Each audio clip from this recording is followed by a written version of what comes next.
Rousebeewoof jumped to his feet and looked about in silence. He could not tell what to make of this voice, but he was suspicious. "Your fame as a ratter has come to the ears of the Queen," said Alarira. "We know you and honor you as the greatest ratter in the world, and that is why I am here. But poor bewildered creature, I see you are perplexed, and well you may be. Come here, Rousebeewoof. Come close to the fence to know me better." Rousebeewoof came to the fence, and Alarira pushed the rubber dog nose into the crack and moved it around. Rousebeewoof stood close, sniffing. "Noble rat catcher," whispered Alarira, "it is indeed I, the Fairy Wogdog, sent to honor you." "Oh, Fairy Wogdog!" cried Rousebeewoof, dribbling and piddling all over the gravel. "Oh, what elegance! What aristocratic distinction! Can that really be decayed cat I smell, with a delicate overtone of rotten camel? Ah, the mysterious East!" "What on earth's a camel?" said Bigwig. "I don't know," replied Dandelion, "but it was in the story when I heard it, so I don't know. I suppose it's some creature or another." "Oh, happy, happy dog," said Alarira. "I must tell you that Queen Dripslobber, her very self, has expressed her gracious wish that you should meet with her. But not yet, Rousebeewoof, not yet. First, you must be found worthy. I am sent to bring you both a test and a proof. Listen, Rousebeewoof. Beyond the far end of this garden there lies a long rope of meat. Aye, real meat, Rousebeewoof. For though we are fairy dogs, yet we bring real gifts to the noble brave animals such as you. Go now, find and eat that meat. Trust me, for I will guard your house until you return. This is the test of your belief in me." Rousebeewoof, of course, was desperately hungry, and the cold had gotten to his stomach, yet still he hesitated. He knew that his master expected him to guard the house. "Ah, well," said Alarira, "never mind. I will depart, for in the next village there lives a dog." "No, no," cried Rousebeewoof. "No, Fairy Wogdog, do not leave me. I trust you. I will go at once. Only please guard the house, and do not fail me." "Have no fear, noble hound," said Alarira. "Only trust in the word of the great Queen." And Rousebeewoof went bounding away in the moonlight, and Alarira watched him from out of sight. "Are we to go into the house now, master?" asked Rapscuttle. "We'll have to be quick." "Certainly not," said Alarira. "How could you suggest such double-dealing? Shame on you, Rapscuttle. We will guard the house." They waited silently, and after a while Rousebeewoof returned, licking his chops and grinning. He came sniffing up to the fence. "I perceive, honest friend," said Alarira, "that you found the meat as swiftly as though it had been a rat. Your house is safe and all is well. Now hark. I shall return to the Queen and tell her of all that has passed. It was her gracious purpose that if you showed yourself worthy tonight by trusting her messenger, she would herself send for you and honor you. Tomorrow night she will be passing through this very land on her way to the Wolf Festival of the North, and she means to break her journey in order that you may appear before her. Be ready, Rousebeewoof." "Oh, Fairy Wogdog," cried Rousebeewoof, "what joy it will be to grovel and abase myself before my Queen! How humbly I shall roll upon the ground! How utterly shall I make myself her slave!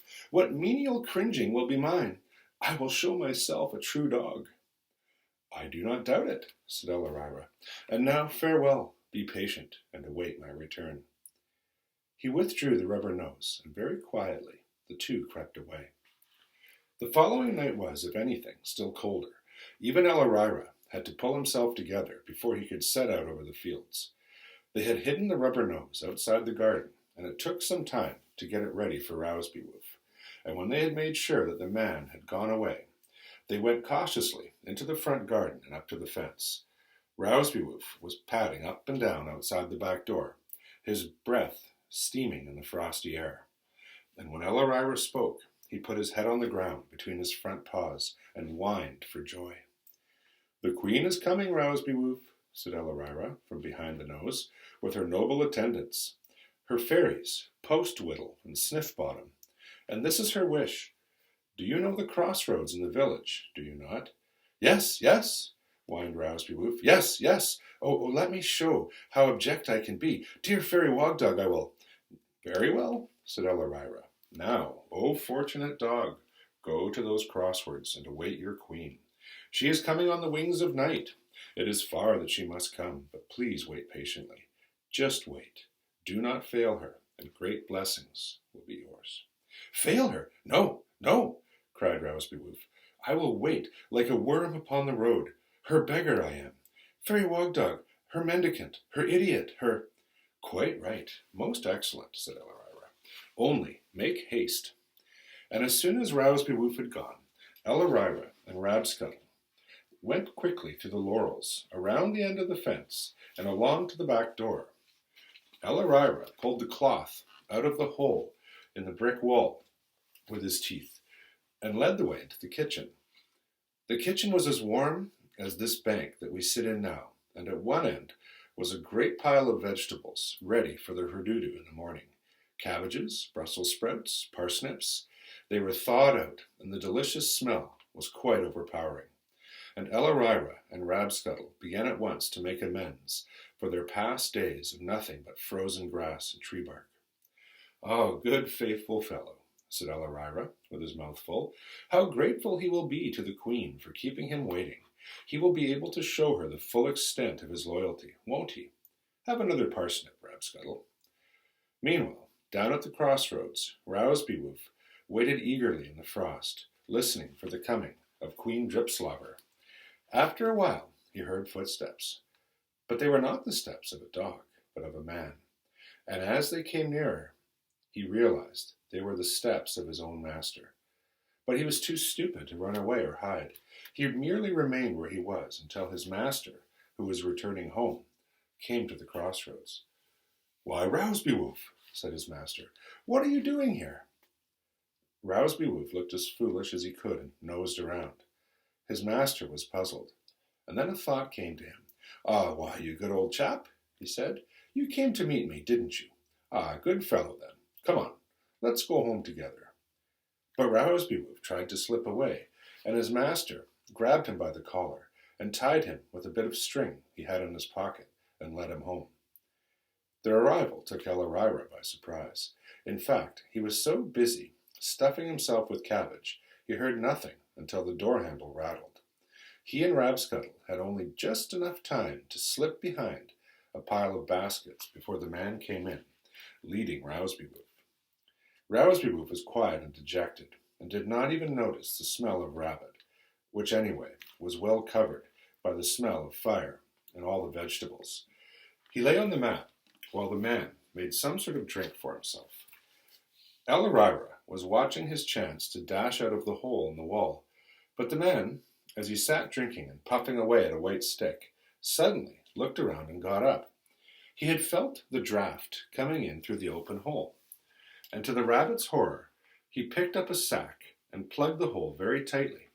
Indeed, and then he finished his drink, stoked up the fire, and went away to sleep, leaving Rowsby Woof shut in the kitchen. Evidently, he thought it was too cold to kick him out for the night. At first Rowsby Woof whined and scratched at the door, but after a time he came back to the mat by the fire and lay down. Ellarira moved very quietly along the wall until he was behind a big metal box in the corner under the sink. There were sacks and old papers here, too, and he felt fairly sure that Rowsby Woof would not manage to see behind it. And as soon as Rabscuttle had joined him, he spoke. "Oh, Rowsby Woof," said Ellarira, and Rowsby Woof was up in a flash. "Fairy Wogdog," he cried, "is that you I hear?" "It is indeed," said Ellarira. "I am sorry for your disappointment, Rowsby Woof. You did not meet the Queen." "Alas, no," said Rowsby Woof, and he told what had happened at the crossroad. "Never mind," said Ellarira. "Do not be downhearted, Rowsby Woof. There was good reason why the Queen did not come. She received news of danger, of great danger, Rowsby Woof, but she avoided it in time. I myself am here at the risk of my own safety to warn you. You are lucky indeed that I am your friend, for otherwise your good master must have been stricken with a mortal plague." "With plague?" cried Rowsby Woof. "Oh, how, good fairy?" "Many fairies and spirits there are in the animal kingdoms of the East," said Ellarira. "Some are friends, but there are those, may misfortune strike them down, who are our deadly enemies. Worst of them all, Rounsby Woof, is the great rat spirit, the giant of Sumatra, the curse of Hamelin. He dare not openly fight our noble queen, yet he works by stealth, by poison, by disease. Yet, after you left me, I learned that he had sent his hateful rat goblins through the clouds, carrying sickness. I warned the queen, but still I remain here, Rounsby Woof, to warn you. If the sickness falls, and the goblins are very near, it will harm not you, but your master it will slay, and me too, I fear. You can save him, and you alone. I cannot. Oh, horror! Cried Rounsby Woof. There is no time to be lost. What must I do, Fairy Wogdog? The sickness works by a spell, said Elarira. But if a real dog, of flesh and blood, could run 4 times around the house, barking as loudly as he could, then the spell would be broken, and the sickness would have no power. But alas, I forgot. You are trapped in here, Rounsby Woof. What is to be done? I fear that all is lost for your master. No, no, said Rounsby Woof. I will save you, Fairy Wogdog, and my dear master too. Leave it to me. And Rounsby Woof began to bark. He barked loud enough to raise the dead. The windows shook. Coals fell in the grate and the fire. The noise was terrifying. They could now hear the man upstairs, shouting and cursing. But still Rounsby Woof barked.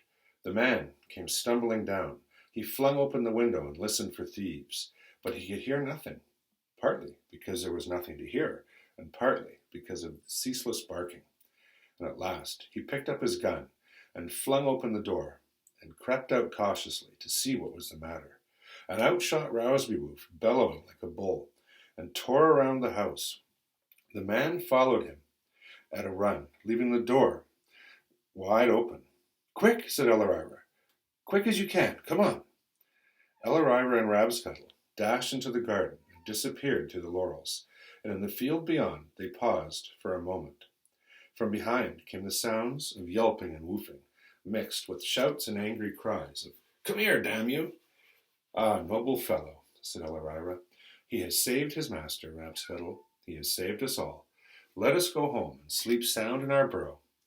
And for the rest of his life, Rounsby Woof never forgot the night when he had waited for the great dog queen.